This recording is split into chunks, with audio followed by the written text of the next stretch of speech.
Gimana kabar pada siang hari ini? Semoga kalian tetap sehat ya. Berjumpa lagi dengan Kopi Ketan, konten pintar keluarga Pacitan. Yang kali ini kita akan bahas tentang keuangan di UP Pacitan. Apa sih keuangan di UP Pacitan? Kita hadirkan Asmen Keuangan UP Pacitan, yaitu Ibu Emilia Winanda. Selamat siang Ibu Emil. Selamat siang Mbak Cari. Halo Power People. Halo semuanya.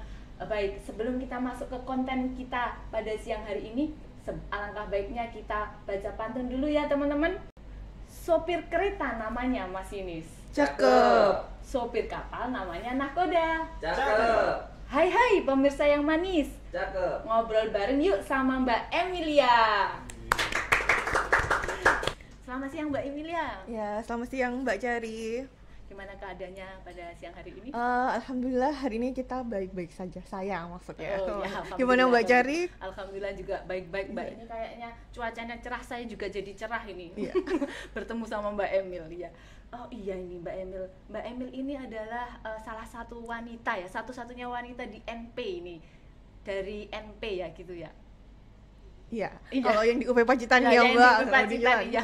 NP di UP Pacitan ceweknya itu cuma Mbak Emil aja kan. Iya. Yang lainnya cowok semua gitu ya. Mungkin ada yang nyusul nanti. Oke. Kalau ada yang pindah ke sini ya. Oh, iya. Oke. Pada siang hari ini kita akan bahas tentang keuangan ini, Mbak. Saya juga belum tahu nih tentang keuangan di UP Pacitan itu seperti apa. Jadi nanti kita akan ngobrolin tentang keuangan atau pengelolaannya di UP Pacitan. Iya. gitu Boleh. Oke, siap. Ini saya mau tanya, ini mau disebut Bu Emil dulu atau Mbak Emil ini? Kayaknya lebih afdol Mbak aja deh. Oke, siap Mbak Emil. Oke, kita lanjut mungkin ya Mbak. Gini, ada satu pertanyaan ini Mbak. Sebagai asmen di keuangan ini apa saja sih pekerjaan di keuangan itu Mbak? Sebenarnya kalau di keuangan itu pekerjaannya banyak ya. Macam-macam kayak gitu. Jadi kalau di kita itu mungkin beberapa udah ada yang tahu, beberapa ada yang belum. Jadi di tempat kita itu tidak hanya membayar. Jadi ada proses pertama dari mulai berkas itu datang kita verifikasi, kita invoicing, kita otorisasi tanda tangan untuk ke manajemen, sampai itu kita siap bayar ke bank dan nanti akhirnya dilaporkan seperti itu Mbak. Dalam pengelolaan keuangan itu ada nggak sih Mbak hambatan-hambatannya gitu Mbak? Kalau hambatan sih ya semuanya pasti ada hambatan ya, tergantung kitanya untuk mengantisipasinya itu seperti apa. Jadi misal hambatannya satu nih, ada yang tiba-tiba ada yang cuti, misalnya nih, itu kayak gimana? Jadi sebelum itu terjadi kita harus bisa untuk antisipasi. Ketika salah satu orang akan melakukan cuti atau tidak bisa melakukan kewajibannya, kita udah harus punya backing seperti gitu itu. Ya, iya. Jadi kalau dilihat didengar ini tadi banyak sih ya prosesnya di keuangan, dari awal datangnya ini invoice atau apa, kemudian verifikasi, kemudian pembayaran. Karena banyaknya proses ini, itu berapa sih stafnya Mbak Emil di keuangan itu? Kalau stafnya di keuangan totalnya ada 6 sebenarnya. 3 yang dari untuk yang organik ada 3 dan ada yang dari TAD-nya 3. Kayak gitu. Ada bagian verifikasi, ada bagian pembayaran, ada bagian akuntansi, ada bagian perpajakan dan ada pengarsipan. Oh, tambah satu lagi. Ada bagian BA juga, BA pemeriksaan jasa kalau di keuangan. Lumayan banyak ya Mbak kalau gitu. Kalau ada backup nggak Mbak? Misalkan ini kan mereka sudah megang sendiri-sendiri seperti verifikasi sendiri, perpajakan sendiri, kemudian misalkan ada yang cuti atau apa, ada yang backup gitu ya? Atau gimana Mbak? Kalau sama ini sih kita usahakan satu pekerjaan ada satu orang yang bisa melakukan backup. Jadi ketika satu cuti seperti tadi, ada bisa satunya yang bisa melakukan backup. Atau kalau memang cutinya sudah direncanakan jauh-jauh hari, itu kita bisa istilahnya tuh untuk mengatur itu sebelum dia cuti pekerjaan selesai, atau dia bisa cuti sebelum deadline yang dilakukan kayak gitu. Oke, siap. Jadi udah kalau ada yang cuti atau mungkin ditinggal DL sama aspennya udah ini ya, sudah leading gitu. Misalkan mau mengerjakan apa, oke, tidak usah menunggu-nunggu yang lainnya gitu ya. Kalau di keuangan itu ini Mbak, apakah harus ada punya basic atau skill gitu? Kalau sebenarnya untuk keuangan sebenarnya semuanya bisa dipelajari ya mulai dari awal. Cuma akan sangat membantu dan sangat berguna itu ketika dia punya basically akuntansi. Apalagi khususnya akuntansinya ya. Karena di situ dia harus bisa membaca laporan keuangan dan melakukan analisis atas laporan tersebut. Seperti itu. Dan sekarang ini di keuangan udah ada basic semuanya, sudah punya basic itu ya Mbak?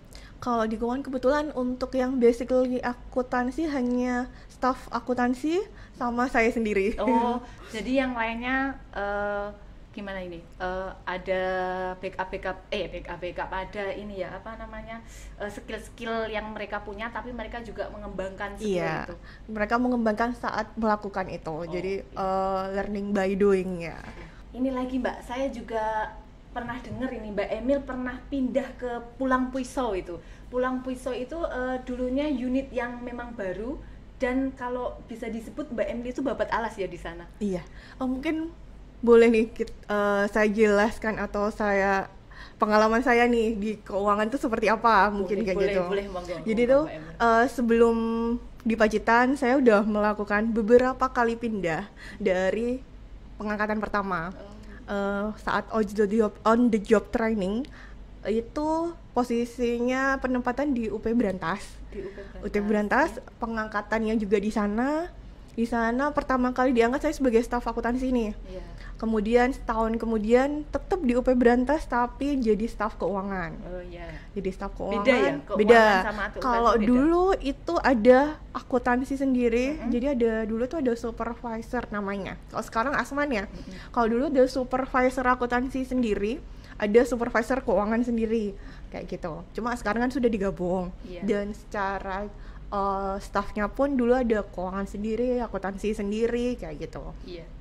Setelah di keuangan sekitar 2 tahun di Brantas, tiba-tiba dapat SK nih.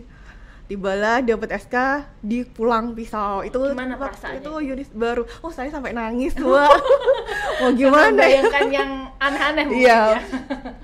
Pertama itu kan dengarnya cewek pertama yang di luar Jawa dari PJB.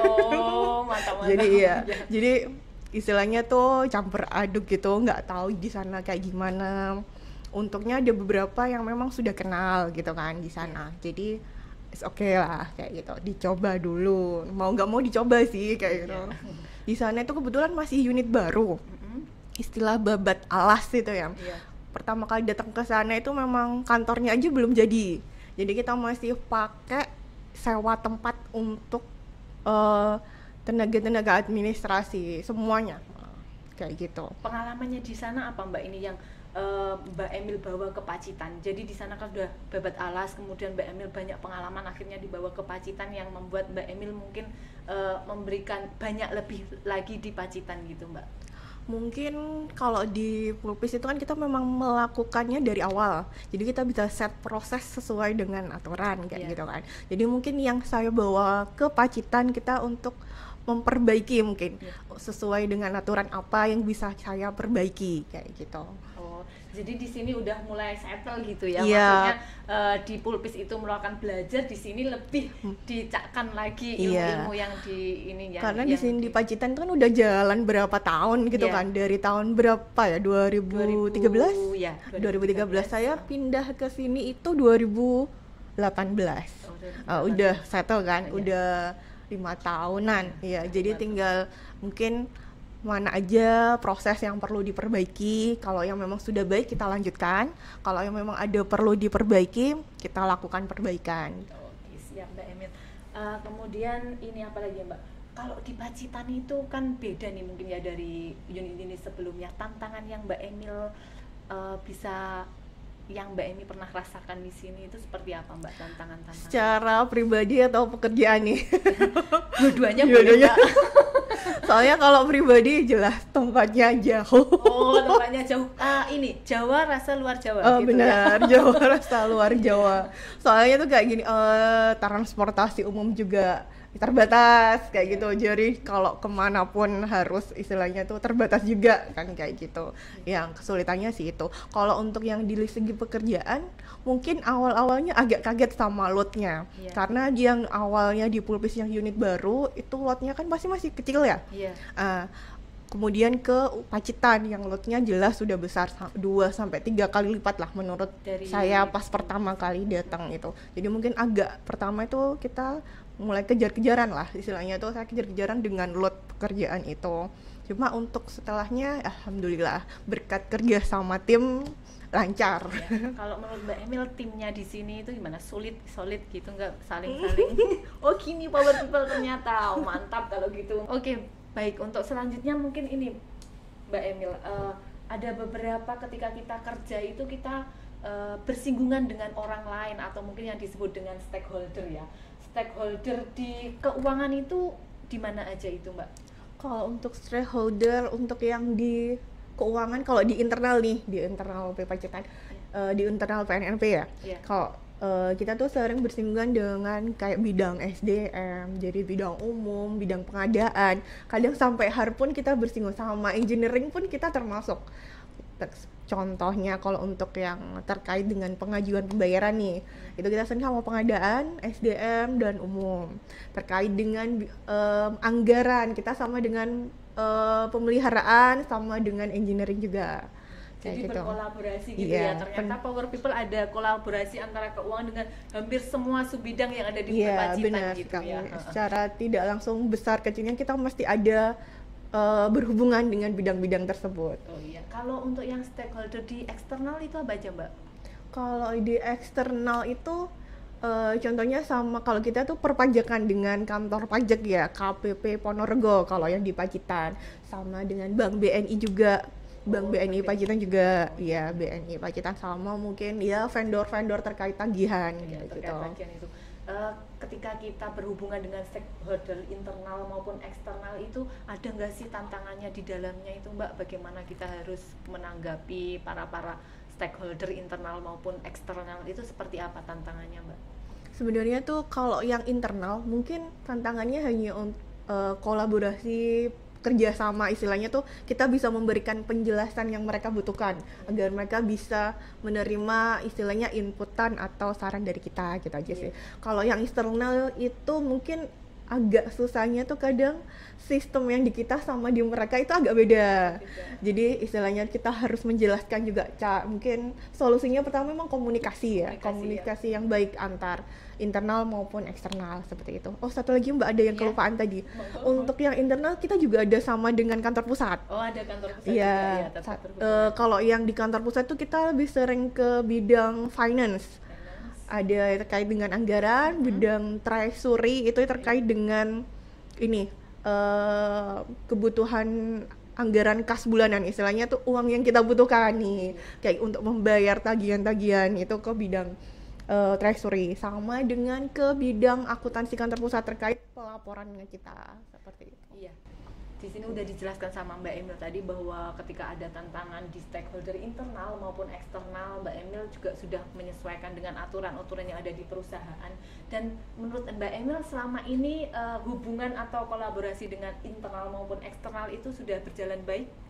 Alhamdulillah kita berjalan lancar. Oke, baik, alhamdulillah. Selain tantangan-tantangan tentang stakeholder internal maupun eksternal, ternyata bidang keuangan juga masuk di dalam kontrak kinerja.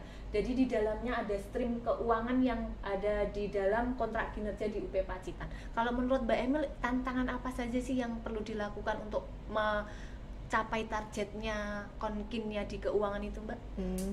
Jadi mungkin agak diperluruskan ya. Iya. Kalau dari konkin yang kita yang sekarang itu nggak ada tersendiri untuk target di keuangan.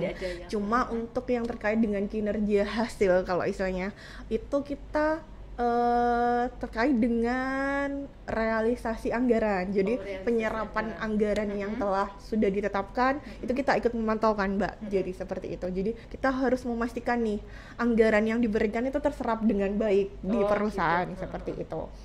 Ketika nilai tidak terserap akan mempengaruhi nilai di konkinnya unit. Jadi gitu. Ya, jadi kita butuh kolaborasi dengan bidang-bidang terkait dengan realisasi anggaran sesuai nilai kontrak kinerja seperti itu. Kalau selama ini ketika sudah melaksanakan konkin kemudian support untuk Konkin tersebut, walaupun bukan di keuangan tapi di penyerapan anggaran gitu, selama ini sudah terserap anggarannya gitu Mbak untuk ininya? Kalau di sini kita mau berkaca yang tahun berapa nih? Tahun yang bagus kayaknya. Tahun yang bagus. Jadi kalau yang di tahun ini kemarin kita pakai assessment ya, namanya assessment dari unit sendiri, itu untuk yang kebetulan ada 3 anggaran terkait dengan anggaran pemeliharaan, investasi, sama dengan administrasi. Dari 3 itu mungkin agak berwarna-warni ya Mbak. Untuk yang administrasi alhamdulillah hijau, bisa tercapai. Yang untuk yang investasi kita kebetulan belum tercapai nih. Kenapa itu Mbak? Kalau tidak tercapainya memang karena segi progres pekerjaan, bukan di pembayaran, seperti itu. Di progres pekerjaannya. Kalau untuk yang pemeliharaan kemarin warnanya juga kuning nih, gitu. Itu agak over dikit. Gitu, seperti itu. Kita udah berusaha kolaborasi dengan pemeliharaan juga agar nilainya tercapai, ternyata seperti itu, istilahnya ada overnya dikit. Mungkin bisa buat kita lebih semangat lagi di tahun berikutnya. Oke, siap. Jadi memang kolaborasi dengan beberapa bidang itu memang dibutuhkan ya untuk selalu memonitor agar tercapai kontrak kinerja yang sesuai dengan targetnya gitu. Oke, setelah kita tahu tadi Mbak Emil sudah menceritakan nih perjalanannya Mbak Emil masuk di PJB yang sekarang berganti dengan PLNNP. Kalau menurut Mbak Emil ini basic yang Mbak Emil punya itu apa sudah sesuai dengan yang dipegang Mbak Emil di UP Pacitan ini Mbak? Sebenarnya basic saya tuh kok ini ya akuntansinya malahan.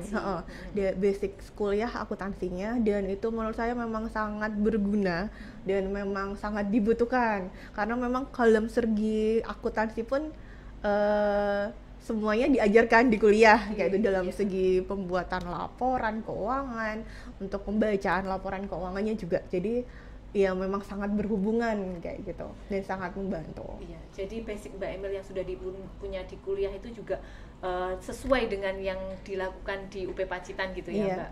Jadi di bidang yang sekarang di keuangan gitu ya. Gak terasa ya, ternyata kita udah ngobrol panjang lebar ya Mbak. Ini tadi udah nggak tahu berapa jam yang kita ini kan ya. Untuk sebelum kita tutup acara Kopi Ketan kali ini ada yang mau disampaikan closing dari keuangan oleh Mbak Emil ini apa Mbak? Mungkin kalau ini mau menyampaikan apa ya? Mungkin istilah populernya sekarang quote of the day gitu kali ya. Oke. Quote dari saya hari ini. Bersyukurlah dan lakukanlah yang terbaik saat ini, karena kita tidak tahu seperti apa di masa depan yang akan datang. Oke, siap, mantap Mbak Emil. Oke, jadi kita harus melakukan yang terbaik di hari ini dan selalu bersyukur ya power people semuanya. Benar sekali. Terima kasih Mbak Emil atas kedatangannya di podcast Kopi Ketan kali ini. Semoga kita bisa bertemu dalam podcast lainnya ya. Iya, terima kasih juga Mbak Cari sudah mengundang saya nih. Terima kasih. Oke, siap. Selanjutnya sebelum kita tutup acara pada Kopi Ketan pada siang hari ini, kita seharusnya pantun dulu ya, karena di awal tadi kita udah pantun. Kita tutup dengan pantun lagi. Rekreasi ke Sungai Marun. Cakep. Mampir soge kalau di Pacitan. Cakep. Terima kasih sudah menonton. Salam hangat dari Kopi Ketan. Wassalamualaikum warahmatullahi wabarakatuh. Waalaikumsalam.